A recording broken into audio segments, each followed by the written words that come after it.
هغه د ده ځینې نږدې ملګري شاید شهزاد ورورسېږي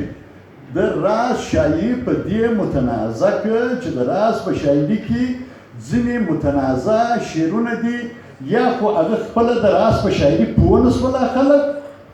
یا یې خلک جن متنفره کړو لکه سعود منګش چې یو اشاره ورته کوي ارواښاد راز هغه یوه لویه هستي وه لکه څرنګه چې میرزا غالب په خپل وخت کې خلکو بلیک هول ته ګزار کړی و خو په بلیک هول کې دومره زور نه و چې غالب له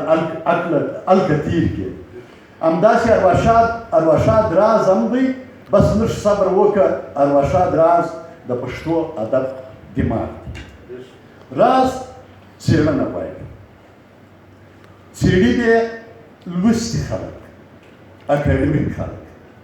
مستند خلک مانه بې علمه خلک نه که چیرې د آی ټي یونیورسټۍ دا ناست ځوانان پښتو ادب ته لږ پاملرنه وکړي شاید چې زموږ د پښتو ادب د پیش منظر په بدلولو کې د موږ سره ډېره کومک وکړي راز شاعري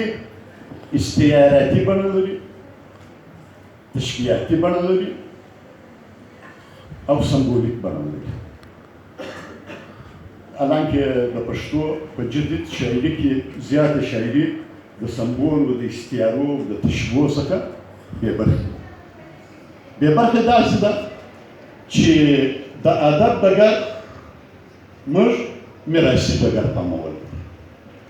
او شاعري موږ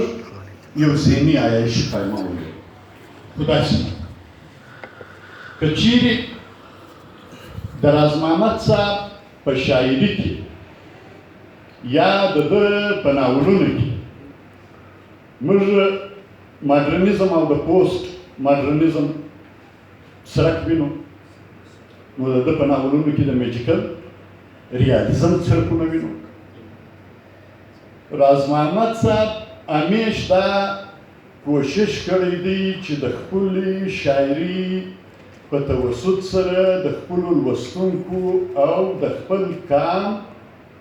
فکر بدل کړي او هغو ته یو نوی فکر ورکړي او نوې خبره وکړي ده به علي د لوستونکو د یا چې کوم زموږ سره ګډونوال دي د دوی د سہولت لپاره थोड़ा सा अगर हम इससे बात करें